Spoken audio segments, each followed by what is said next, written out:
Hey guys, welcome to the channel. It's Jack with Stronghold Strength and Conditioning. And today, I'm showing you how to fix those noisy knees. But before we get into it, make sure you take a moment and hit that subscribe button so that you don't miss out on future content like this. Every Thursday, I'm putting out videos showing you how to resolve the aches and pains, prevent the injuries, and overall optimize your performance in the gym, on the field, on the court, or just in your daily routine.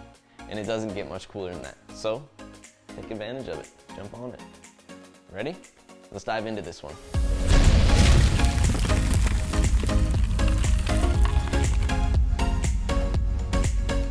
All right, guys, the topic of the day, knees that crack and pop. And that can be when you're going upstairs or when you're squatting. It doesn't matter, just in general. If you've got noisy knees, we're gonna show you guys how to take care of that today with a mobility-based systematic approach to it. Okay, so we're gonna be using a few different tools and we're going to approach the quadricep muscles. Generally, what we get that cracking and popping from is poor spacing of the knee and malalignment or shifting of that patellar tendon and the patella in the knee as we're bending that knee. So that shift results in the crack or pop as we're moving, as we're bending into that flexion. And we're going to be addressing it as a whole systematic approach. So we need to make sure that we understand that just because the tissues are tight doesn't mean that the joints surrounding those tissues are in good working order, and that might be the main source of the problem. So today I'm going to show you guys how to address first of all the joints that surround it. Okay, so we're going to look at the ankle, the knee itself, and then the hip, and then we're going to look at the actual soft tissues that run between the knee and the hip, since those are the most common ones that cause this issue. And then finally, we're just going to show you some positioning that you need to be able to get into, which require deep flexion and extension of the hip, and talk a little bit about those mechanics as well. And this is what I mean by systematic approach. It's a three-layered approach where we address the joint, we address the soft tissues, and then we look at some muscle dynamics and positioning of that leg. Now, if you guys want to understand a little bit better about what I do, make sure you take a moment to drop by the description down below and sign up for the 7-day mobility training challenge. This is a 7-day mini course which I've designed for you that will take you through a miniature systematic approach to mobility training for your overall body. The sessions are 15 minutes long, they require no equipment at all, and you can pretty much do them anywhere at any point in time. When you go through the course, you're going to learn a little bit about limitations in range of motion that you have, whether that's passively or actively. You're going to understand why this could be resulting in an ache or pain that you have reoccurring, or what it could cause in the future. It could put you at risk for injuries, and you'll identify those limitations that are putting you at risk for injury. And then finally, it will help you, if nothing else, identify your performance killers currently. So those things that are making you leak force when you're working out or when you're just doing stuff around the house that are inefficient movement patterns that could be doing you more harm than good in the long run. So we're gonna help you guys identify all those things in that mini course. Take advantage of it, completely free, down below. All right, guys, without further ado, let's go ahead and dive into this one.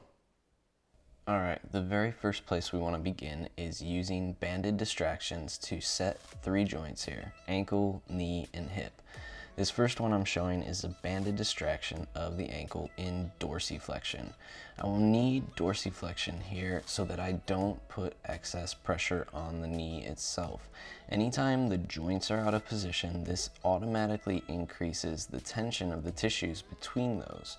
So here I'm looking to set the joint so I'm able to restore deep dorsiflexion of that ankle.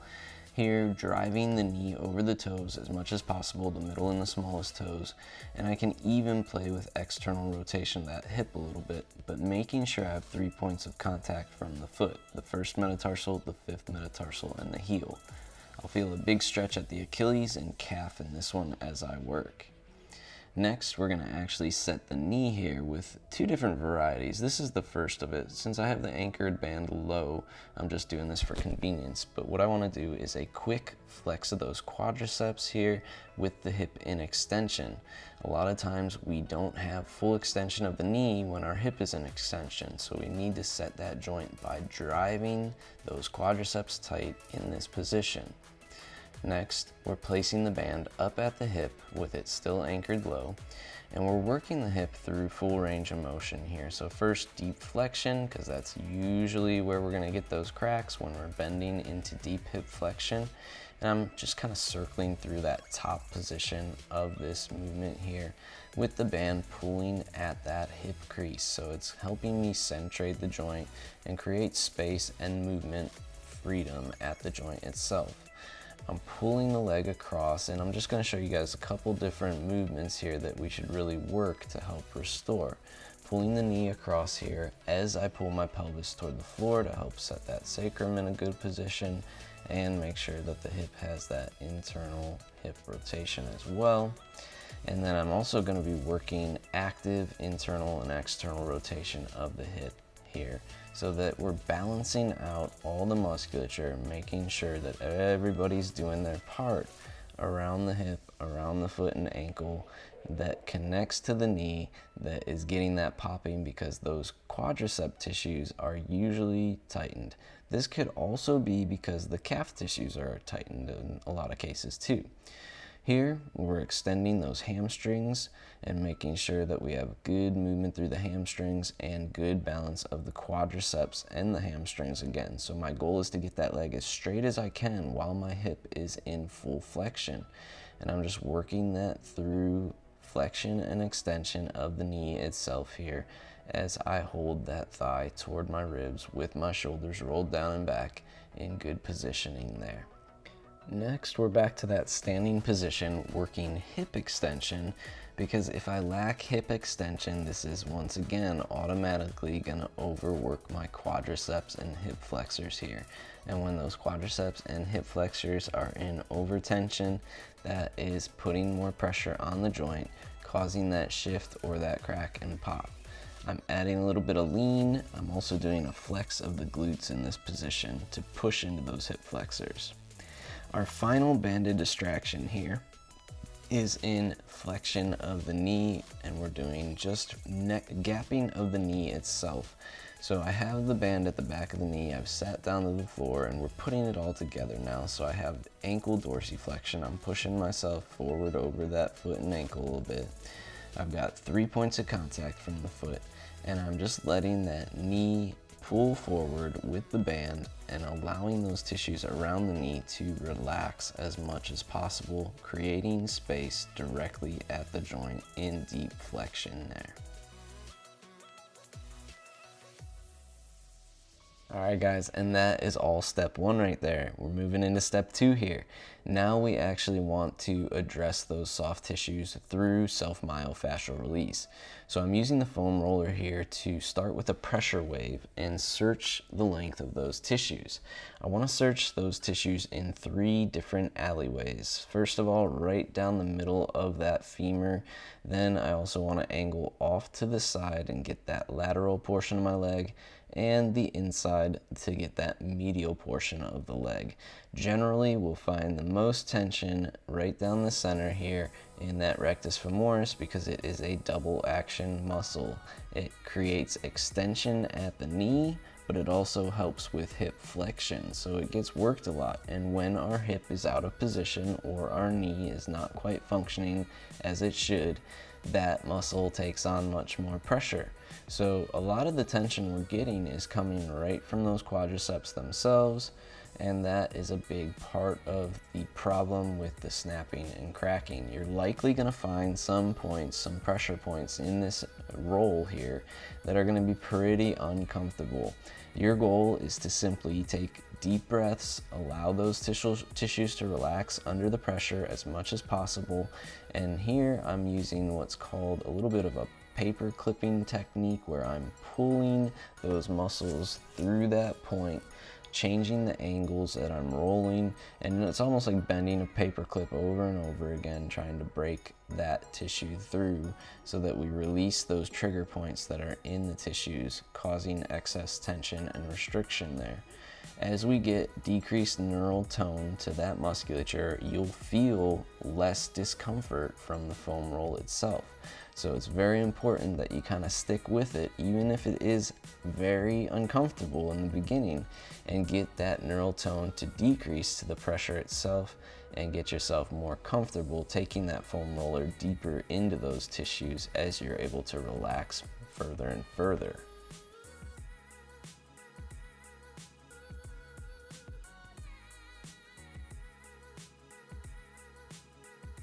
And finally, the third and final steps, we're looking at restoring some muscle dynamics here at the hip themselves.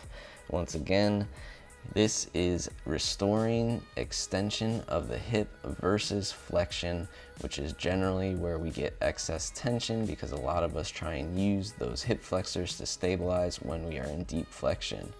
Level 1 here, I'm staying low with my knee in the corner and just kind of flexing those glutes and releasing about 2 to 3 seconds at a time, 5 seconds as you get a little bit more comfortable with that flex.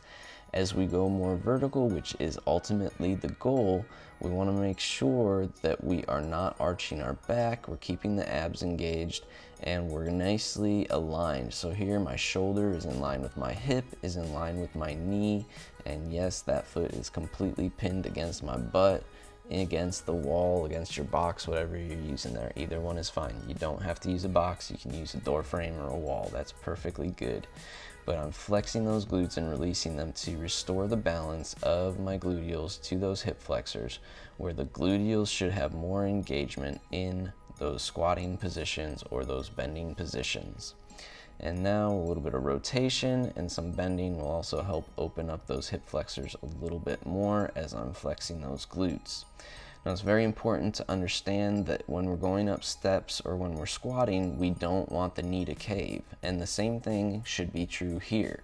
We don't want that knee to cave in toward our big toe. We want to keep it opening up in toward those middle and small toes to help keep stability at the hip. And this could also be a big part of the problem if you're not aware of it. All right, guys, there you have it.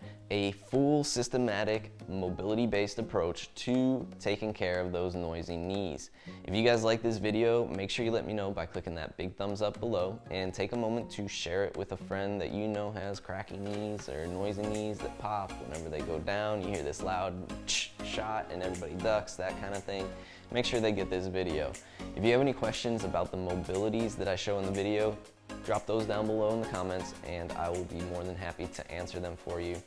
Sign up for that 7-day mobility training challenge so that you guys can take advantage of a full overall mobility-based approach and understand why we're doing the things that we do and how we approach improving our overall mobility for the long run, which is really what it's all about, right? Not just healthy knees, but also overall healthy body in the long run. And last but not least, if you have not already, take a moment and hit that subscribe button so that you don't miss out on future content like this. Every Thursday, I'm putting out videos showing you how to resolve those aches and pains, prevent the injuries, and overall optimize your performance in the gym, on the field, on the court, or just in your daily life and routine. And it really doesn't get much better than that. So jump on it. Welcome to the Stronghold Army. I'll catch you guys next week.